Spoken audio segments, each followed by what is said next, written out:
आज एक नोटिफिकेशन सामने नजर आया, गज़ट नोटिफिकेशन है, जिसके मुताबिक हुकूमत ने ऑथोराइज़ कर दिया है आईएसआई को कि वो पाकिस्तान में किसी का भी फ़ोन चाहें तो इंटरसेप्ट कर सकते हैं। ये कौमी सलामती के तकाज़ों को सामने रखते हुए इस चीज़ की इजाज़त दी गई। अब यहाँ सवाल ये उठता है कि क्या किसी इंटेलिजेंस एजेंसी को इख्तियार होना चाहिए इस तरह फ़ोन इंटरसेप्ट करने का? तो दुनिया सारी में शायद ही कोई इंटेलिजेंस एजेंसी ऐसी हो को जो फ़ोन किसी का इंटरसेप्ट ना करती हो। सारी इंटेलिजेंस एजेंसीज करती हैं, लेकिन किसी ज़ाब्ता कार के तहत ऐसा होना चाहिए या एक बिल्कुल आपको ब्लैंकेट ऑथराइजेशन मिल जानी चाहिए कि आप जाइए जिसका फ़ोन रिकॉर्ड करना कर लीजिए?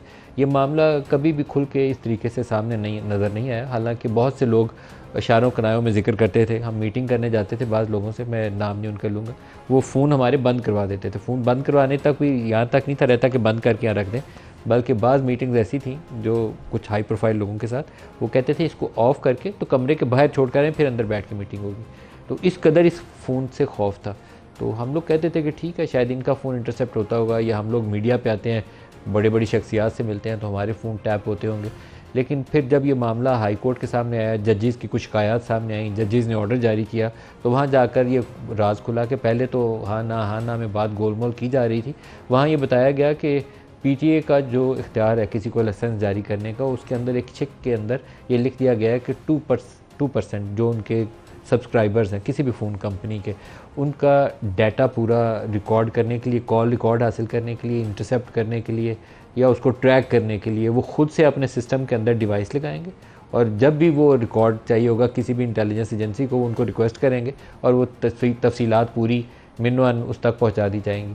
ये पाकिस्तान में ऐसे मुसलसल होता जा रहा है कई सालों से, और 9/11 के बाद एजेंसीज़ की कैपेबिलिटीज़ बढ़ गई हैं, आईएसआई की भी और आईबी की भी, और हो सकता है कि बाकियों ने, कोई एफआईए ने या किसी और ने भी, पुलिस की स्पेशल ब्रांच ने भी सिस्टम लगा लिया, मुझे पता नहीं है, लेकिन दो के पास ये सलाहियत मौजूद है, आईएसआई के पास भी है और आईबी के पास भी है। एमआई शायद इस तरह के ऑपरेशन में हिस्सा नहीं लेती, लेकिन वो भी मेरा ख्याल है, मुझे मालूम नहीं है। इन दो एजेंसीज़ को या बाकी एजेंसीज़ को एक ज़ाब्ता अखलाक होना चाहिए था जो फेडरल कैबिनेट डिस्कस करती, पार्लियामान के अंदर उसको टेबल किया जाता, और उसके ऊपर एक ओवरसाइट मैकेनिज़्म होना चाहिए था, जिसके नतीजे में इनको इजाज़त दी जाती कि कौन ऑथराइजेशन करेगा, किस किस के फ़ोन आप टैप कर सकते हैं। आपको ज़रूरत है नेशनल सिक्योरिटी के लिए, यकीनन करना चाहिए। मेरी ज़रूरत है तो मेरा भी करना चाहिए। अगर मैं कोई ऐसी एक्टिविटीज़ में इन्वॉल्व हूँ जहाँ किसी को लगता है कि ये पाकिस्तान की सलामती के अमूर के मुनाफी काम कर रहा है, तो इसको ट्रैक करना चाहिए, तो ज़रूर करें। लेकिन हर एक को क्या ब्लैंकेट एक किस्म की ऑथराइजेशन जारी कर देना, ये दुरुस्त है बात? मेरे ख्याल में ये दुरुस्त नहीं है। यहाँ पर फेडरल गवर्नमेंट ने मुकम्मल तौर पर हाथ कटवा दिए हों अगर, और दूसरे को इख्तियार दे दिया हो एक एजेंसीज़ को, तो फिर एजेंसीज़ मनमानी आमतौर पर करती हैं दुनिया सारी में। कोई इंटेलिजेंस एजेंसी ऐसी नहीं होगी कि जिसको बहुत ज़्यादा पावर्स और इख्तियार मिल जाए और आप कहें कि उसके ऊपर वो चेक लगा के रखेगी। नहीं, चेक नहीं लगा के रखेगी। वो ज़्यादा से ज़्यादा फ़ोन को इंटरसेप्ट करके, वो उनका डोमेन है, उनकी प्रोफेशनल एरिया ऑफ एक्सपर्टीज़ वही है कि उन्होंने अगर जासूसी करनी है तो उसी तरीके से करेंगे। अभी रिसेंट पास्ट के अंदर प्राइम मिनिस्टर हाउस से इमरान खान की कॉल भी लीक हुई, इमरान खान की अहलिया की कॉल भी लीक हुई, मरियम नवाज़ की कॉल भी लीक हुई, शहबाज शरीफ की कॉल्स भी लीक हुई। वो डिस्कशन कर रहे हैं, मीटिंग के अंदर बैठे हुए हैं, वो भी रिकॉर्डिंग लीक हुई। तो कौन महफूज है? अगर प्राइम मिनिस्टर महफूज नहीं है, जजों ने शिकायत की कि उनकी कॉल रिकॉर्ड हो रही हैं, वो महफूज नहीं है, तो महफूज कौन है? तो इसके ऊपर एक ज़ाब्ता अखलाक होना चाहिए था, जो मेरे ख्याल में मुनासिब तरीक़ाकार यही होता कि फेडरल कैबिनेट एक समरी डिस्कस करती, एक ओवरसाइट मैकेनिज़्म बनाती, और उसूली तौर पर वो पार्लियामान की कोई ओवरसाइट कमेटी होनी चाहिए थी फॉर इंटेलिजेंस एजेंसीज, वो उसको डिस्कस करती, और उसके नतीजे में फिर आप तरीक़ाकार तय करते कि वो ग्रेड 18 से नीचे का अफसर नहीं होगा, और ये होगा और वो होगा, और किस किस का रिकॉर्ड किया जा सकता है। कहीं जेट ब्लैक टेररिस्ट या टेररिज्म में मुलव्वस जो तंजीमें हैं, उनका तो आपको देना चाहिए, उनको ऑथोराइज़ करना चाहिए कि ये दहशत गर्दी में मुलव्वस जो ग्रुप है, इन सारों को आप ट्रैक करेंगे, उनको छोड़ेंगे नहीं। ये 4th शेड्यूल वाले हैं, इनको आप सारों को ट्रैक करेंगे। एक बंदा निकला तो हम आपसे जवाब लेंगे, जवाब भी नहीं किसी से मांगना, और आपने मुकम्मल तौर पर उनको बाख्तियार भी बना दिया। तो चेक एंड बैलेंस होना चाहिए जिससे तवाज़ुन रहे। मेरे ख्याल में इसके ऊपर अभी भी कुछ मुनासिब यही होगा कि वफाक इसके ऊपर एक पोजीशन ले, और एक पोजीशन लेते हुए बाकायदा एक मैकेनिज़्म वज़ा करे, ज़ाब्ता अखलाक भी बनाए और ओवरसाइट मैकेनिज़्म भी वज़ा करे।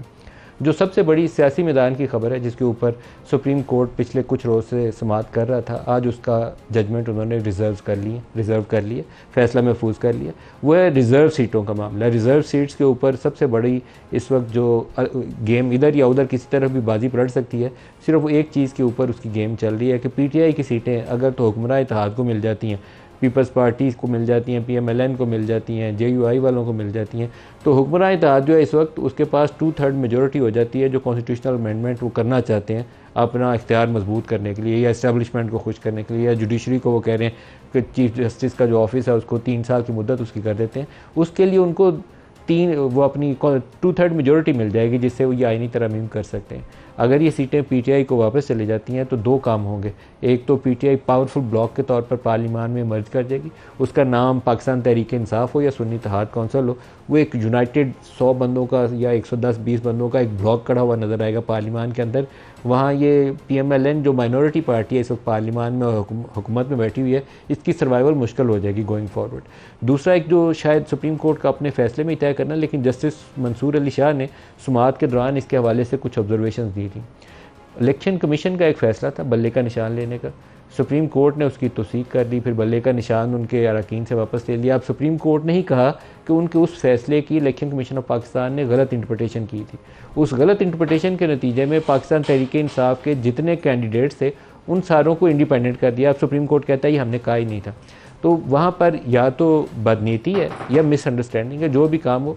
तो जिम्मेदारी का तयन अगर हो जाए तो एक पार्टी इसमें ऐसी होगी जिसका कसूर नहीं होगा। वो कैंडिडेट्स जिनको PTI ने टिकट्स जारी किए थे और टिकट्स होने के बावजूद इलेक्शन कमीशन ने उनको टिकट्स डिनाई कर दिए, उनको बल्ले का निशान डिनाई कर दिया और उनको इंडिपेंडेंट डिक्लेयर कर दिया। तो अब उनको जस्टिस मंसूर अली शाह ने इसकी तरफ इशारा किया था। मेरे ख्याल में इंसाफ का तकाजा तो मुझे तो यही लगता है कि वो जस्टिस साहब मंसूर अली शाह साहब की बात ही पकड़ी जाए और 3 दिन की मुद्दत अब उनको दी जाए अरकान को जो इंडिपेंडेंट जीते थे PTI के हमायत याफ्ता, कि उनको कहा जाए और पूछा जाए कि आपने PTI में आना है या सुन्नी इत्तेहाद कौंसिल में आना है। फिर दूसरा बड़ा सवाल यह था कि क्या सुन्नी इत्तेहाद कौंसिल या पाकिस्तान तहरीक इंसाफ, इनमें से कौन सी जमात पार्लियामान के अंदर मौजूद है। इन्होंने पार्टी साइन के ऊपर तो इलेक्शन नहीं लड़ा। तो ये सवाल तो वहाँ एड्रेस हो जाता है कि पार्टी साइन इलेक्शन कमीशन की गलत इंटरप्रटेशन से गया था, इसमें पार्टी का कसूर नहीं है। फिर 9 अरकान पाकिस्तान तहरीक इंसाफ के ऐसे थे जिनके पास पार्टी साइन भी था और एफिडेविट भी जमा हुआ था, तो पार्लियामानी पार्टी भी बन जाती है। तो उनको वो मौका मिलना चाहिए। फिर वो अगर खुद ये पसंद करें कि हमने PTI की बजाय सुन्नी इत्तेहाद कौंसिल में जाना या किसी और जमात में जाना, तो ये उनकी मर्ज़ी है,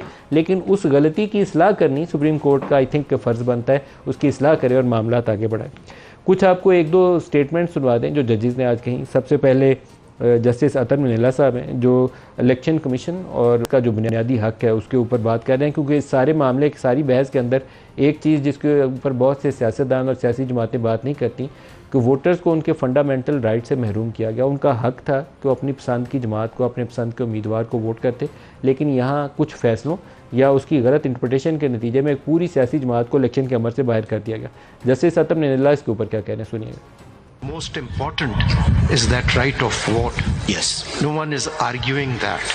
Yes. And why the commission is shying away from showing its bona fides that it did its best to make the elections fairly just, because that is very crucial. Where the major political party for which the actual stakeholders had voted, they were, whether it was mala fide or for whatever reason, were excluded from that political process.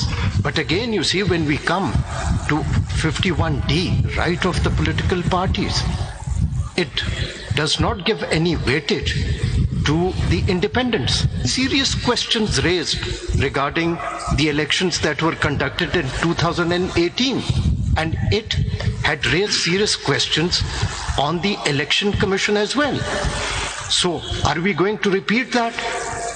Are we just remain silent about it and allow the people to suffer and their fundamental rights be violated? Justice Athar आगे मज़ीद कुछ और भी कहते हैं। वो कहते हैं कि 2018 में यही कुछ करके जो कुछ नून लीग के साथ किया गया था 2024 वाले इंतखाब में वही सारा कुछ PTI के साथ हुआ। सुनिए वो क्या कहते हैं। राजा साहब, आपसे भी सच नहीं बोला जा रहा। सच बिल्कुल बोला जा रहा है। 2018 में जी PMLN के साथ वही हो रहा था जो आज PTI के साथ हो रहा है। And nobody speaks the truth. This is something known to everyone.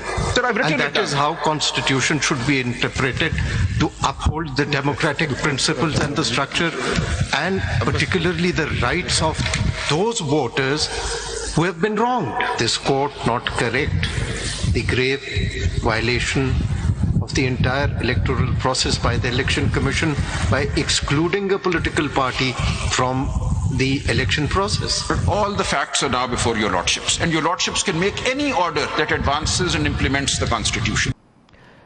इसका एक छोटा सा हिस्सा और आपको सुनाना चाहूँगा जहाँ इलेक्शन कमीशन रिकॉर्ड छुपाने के हवाले से उसके ऊपर इल्ज़ाम लग रहा है। दिखाइएगा कि इंसाफ टिकट इशू टू मी 12 जनवरी को मुझे इशू हुआ, 13 जनवरी को मैंने ये फाइल कर दिया। Make the point. ये point is simply this that they have suppressed the record. चलें आगे बढ़िए ना प्लीज। मुझे अर्ज करने दें काइंडली।